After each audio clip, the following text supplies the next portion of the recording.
ಎಲ್ಲರ ಮನೇಲೂ non veg ಅಂದರೆ ತುಂಬ ಇಷ್ಟಪಟ್ಟು ತಿಂತಾರೆ. ಅದರಲ್ಲೂ ಕೂಡ ಚಿಕನ್ ಅಂದರೂ ತುಂಬ ಇಷ್ಟಪಟ್ಟು ತಿಂತಾರೆ. ಸೊ ಈಗ ನಾನಿಲ್ಲಿ ದೊಡ್ಡ ಬಾಯ್ಲರ್ನ ಯೂಸ್ ಮಾಡಿಕೊಂಡು ಯಾವ ಥರ ಸಾಂಬಾರು ರೆಸಿಪಿನ ಮಾಡ್ತಾರೆ ಅಂತ ನಾನು ಇಲ್ಲಿ ವಿಡಿಯೋನ ತೋರಿಸಿದ್ದೀನಿ. ರುಚಿಯಾಗಿರೋಂತಹ ದೊಡ್ಡ ಬಾಯ್ಲರ್ ಸಾಂಬಾರನ್ನ ನಾನು ಇಲ್ಲಿ ಮಾಡ್ತಾಯಿದ್ದೀನಿ. ಸೊ ಎಲ್ಲರೂ ಇಷ್ಟಪಡುವಂಥ ಸಾಂಬಾರಾಗಿರುತ್ತೆ ಇದನ್ನು. ಸೊ ಒಂದ್ಸತಿ ಎಲ್ಲರೂ ಟ್ರೈ ಮಾಡಿ ನೋಡಿ. ಹಾಗೆ ಈ ವಿಡಿಯೋನ ಎಲ್ಲ ಸ್ಕಿಪ್ ಮಾಡಿದ್ರೆ ನೋಡಿ, ಯಾಕಂದರೆ ಕಂಪ್ಲೀಟ್ ರೆಸಿಪಿನ ನಾನು ಈ ವಿಡಿಯೋದಲ್ಲಿ ಹಾಕಿದ್ದೀನಿ. ತುಂಬ ರುಚಿನೂ ಕೂಡ ಮತ್ತು ತುಂಬ ಈಸಿ ರೆಸಿಪಿನೇ ಆಗಿರುತ್ತೆ. ಸೊ ಮೊದಲಿಗೆ ನಾನಿಲ್ಲಿ ಮಸಾಲೆಗೆ ರುಬ್ಬಿಟ್ಕೊತಿದ್ದೀನಿ.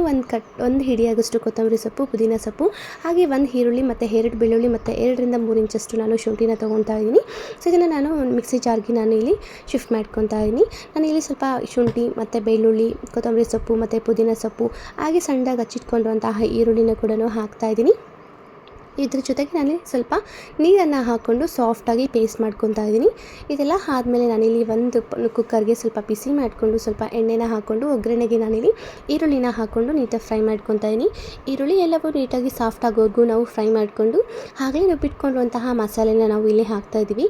ಆಗಲೇ ರುಬ್ಬಿಟ್ಟಿರೋ ಮಸಾಲೆ, ಪುದೀನ ಮತ್ತು ಶುಂಠಿ, ಕೊತ್ತಂಬರಿ ಸೊಪ್ಪು, ಈರುಳ್ಳಿ, ಬೆಳ್ಳುಳ್ಳಿನ ಎಲ್ಲ ರುಬ್ಬಿದ್ವಲ್ಲ, ಆ ಮಸಾಲೆನ ನಾವು ನೀಟಾಗಿ ಹಾಕ್ಕೊಂಡು ಫ್ರೈ ಮಾಡ್ಕೊಳ್ಬೇಕು. ಎಣ್ಣೆದಲ್ಲೇ ಈ ಪ್ರೊಸೀಜರ್ನ ನಾವು ಮಾಡ್ಕೊಳ್ಬೇಕಾಗುತ್ತೆ. ಇದನ್ನೊಂದು 2 ನಿಮಿಷ ಕಾಲ ಬಿಟ್ಟರೆ ಈ ಥರ ಚೆನ್ನಾಗಿ ಕುದ್ಕೊಳ್ಳುತ್ತೆ. ಕುದ್ದೆಲ್ಲ ಆದಮೇಲೆ ಒಂದ್ಸತಿ ನೀಟಾಗಿ ಕೈ ಬಾಡಿಸ್ಕೊಂಡು ನಾವು ತೊಳೆದಿಟ್ಕೊಂಡಿರುವಂತಹ 1 kg ದೊಡ್ಡ ಬಾಯ್ಲರನ್ನು ನಾವು ನೀಟಾಗಿ ತೊಳೆದಿಟ್ಕೊಳ್ಬೇಕು. ಈಗ ನೋಡಿ, ನಾನು ತೊಳೆದಿಟ್ಕೊಂಡಿರುವಂತಹ ದೊಡ್ಡ ಬಾಯ್ಲರ್ ಕೋಳಿನ ನಾನು ಇದರೊಳಗಡೆ ಸೇರಿಸ್ಕೊತಾ ಇದ್ದೀನಿ. ರುಚಿಗೆ ತಕ್ಕಷ್ಟು ಸ್ವಲ್ಪ ಉಪ್ಪನ್ನು ಹಾಕಿ, ಒಂದು ಸ್ವಲ್ಪ ಅರಿಶಿನ ಪುಡಿನ ಹಾಕಿ ನೀಟಾಗಿ ನಾವು ಒಂದು ರೌಂಡು ಕಲಿಸ್ಕೊಡೋಣ. ಮಸಾಲೆ ಎಲ್ಲವೂ ನೀಟಾಗಿ ಚಿಕನ್ಗೆ ನಾವು ಹೊಂದ್ಕೊಳ್ಳೋ ಥರ ನೀಟಾಗಿ ಮಿಕ್ಸ್ ಮಾಡ್ಕೊಳ್ಬೇಕಾಗುತ್ತೆ. ನೀಟಾಗಿ ಫ್ರೈ ಎಲ್ಲ ಮಾಡಿಕೊಂಡು ನಾನಿಲ್ಲಿ 10 ರಿಂದ 15 ನಿಮಿಷ ನಾನು ಹಾಗೆ ಬೇಯಿಸೋದಕ್ಕೆ ಬಿಡ್ತೀನಿ. ಸೊ 10 ರಿಂದ 15 ನಿಮಿಷ ಆದಮೇಲೆ ಈಗ ನೋಡ್ತಿದ್ದೀರಲ್ಲ, ಸ್ವಲ್ಪ ನಾನು ಬೇಯೋದಕ್ಕೆ ಸ್ವಲ್ಪ ನೀರನ್ನು ಹಾಕ್ಕೊತಾ ಇದ್ದೀನಿ. ದೊಡ್ಡ ಬಾಯ್ಲರ್ ಆಗೋದ್ರಿಂದ ನಾವಿಲ್ಲಿ ವಿಸಿಲ್ಗಳು ಜಾಸ್ತಿನೇ ಹಾಕ್ಕೊಬೇಕಾಗುತ್ತೆ. ಸೊ ಈಗ ನಾನು ಒಂದು ರೌಂಡ್ ಮಿಕ್ಸ್ ಮಾಡಿಕೊಂಡು ಒಂದು ಲಿಟ್ಟನ್ನು ಕ್ಲೋಸ್ ಮಾಡಿಕೊಂಡು ನಾನಿಲ್ಲಿ ಬೇಯೋದಕ್ಕೆ ಬಿಡ್ತಾ ಇದ್ದೀನಿ. ನಾನು ಇದನ್ನು 3 ವಿಸಿಲ್ಸ್ನ ಹಾಕಿಸ್ಕೊತಾ ಇದ್ದೀನಿ. ಅಂದರೆ ಮೊದಲಿಗೆ ನಾನಿಲ್ಲಿ 3 ವಿಸಿಲ್ಸ್ನ ಹಾಕ್ಸ್ಕೊತಾ ಇದ್ದೀನಿ. ವಿಸಿಲ್ ಬರೋಷ್ಟರಲ್ಲೇ ನಾನಿಲ್ಲಿ ಎಕ್ಸ್ಟ್ರಾ ಮಸಾಲೆಗೆ ಆ್ಯಡ್ ಮಾಡ್ಕೊತಾ ಇದ್ದೀನಿ. ನಾನಿಲ್ಲಿ 1 ಹಿಡಿಯಾಗಷ್ಟು ನಾನಿಲ್ಲಿ ಕೊಬ್ಬರಿನ ತೊಗೊಂಡಿದ್ದೀನಿ. ಹಾಗೆ ಒಂದು ಟೊಮೆಟೊನ ಯೂಸ್ ಮಾಡ್ತಾ ಇದ್ದೀನಿ. ಜೊತೆಗೆ ಚಕ್ಕೆ, ಲವಂಗ ಮತ್ತು ಕಾಳು ಮೆಣಸು ಮತ್ತು 2 ಏಲಕ್ಕಿನ ತೊಗೊತಾ ಇದ್ದೀನಿ. ಸೊ ಅದ್ರ ಜೊತೆಗೆ ನಾನಿಲ್ಲಿ 2 ಟೇಬಲ್ ಸ್ಪೂನಷ್ಟು ನಾನು ಇಲ್ಲಿ ಗಸಗಸೆನ ಆ್ಯಡ್ ಮಾಡಿಕೊಂಡು ಒಂದು ಸ್ವಲ್ಪ ನೀರನ್ನು ಹಾಕ್ಕೊತಾ ಇದ್ದೀನಿ. ಅದ್ರ ಜೊತೆಗೆ ನಾನು ಸ್ವಲ್ಪ ಕಡಲೆಪಪ್ಪನ್ನ ಸೇರಿಸ್ಕೊಂಡು ಒಂದು ಸ್ವಲ್ಪ ನೀರನ್ನು ಹಾಕ್ಕೊಂಡು ಸಾಫ್ಟಾಗಿ ಪೇಸ್ಟ್ ಮಾಡ್ಕೊತೀನಿ. ಈ ಪ್ರೊಸೀಜರ್ ಆಗೋಷ್ಟರಲ್ಲೇ ಈ ಕಡೆ ವಿಸಿಲು ಕೂಡ ಬಿಟ್ಟಿರುತ್ತೆ. ಸೊ ಈಗ ನೋಡ್ತಿದ್ರಲ್ಲ, 3 ವಿಸಿಲ್ ಆಗಿರುತ್ತೆ. ಇದು ಕೂಡ ನೀಟಾಗಿ ಒಂದು ರೌಂಡ್ ಎಲ್ಲ ಕಲಿಸ್ಕೊಳ್ಳೋಣ. ನೀಟಾಗಿ ಒಂದು ರೌಂಡ್ ಎಲ್ಲ ಕಲಿಸ್ಕೊಂಡ್ಮೇಲೆ ಆಗಲೇ ರುಬ್ಬಿಟ್ಕೊಂಡಿರುವಂತಹ ಮಸಾಲೆನ ಕೂಡ ನಾವು ಇದಕ್ಕೆ ಸೇರಿಸ್ಕೊಬೇಕು. ಸೇರಿಸ್ಕೊಂಡು ನೀಟಾಗಿ ಒಂದೊಳ್ಳೆ ಮಿಕ್ಸ್ ಮಾಡ್ಕೊಳ್ಳೋಣ.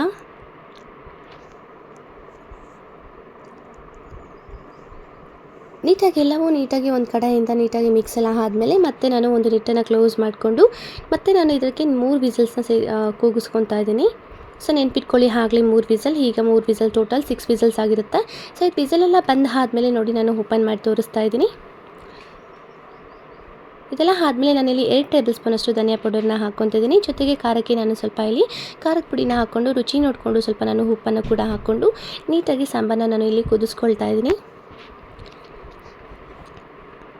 ಸಾಂಬಾರೆಲ್ಲ ಕುದ್ದಾದಮೇಲೆ ನಾನಿಲ್ಲಿ ಸ್ವಲ್ಪ ಕ್ರೇವಿಂಗ್ಸ್ಗೆ ಸ್ವಲ್ಪ ಕೊತ್ತಂಬರಿ ಸೊಪ್ಪನ್ನು ಹಾಕ್ಕೊಂಡ್ರೆ ಒಂದು 2 ನಿಮಿಷ ಕಾಲ ಕುದಿಸ್ಕೊಂಡ್ರೆ ರೆಡಿಯಾಗುತ್ತೆ. ರುಚಿಯಾಗಿರುವಂತಹ ಚಿಕನ್ ಸಾಂಬಾರು, ದೊಡ್ಡ ಬಾಯ್ಲರ್ ಚಿಕನ್ ಸಾಂಬಾರು ರೆಡಿಯಾಗಿರುತ್ತೆ.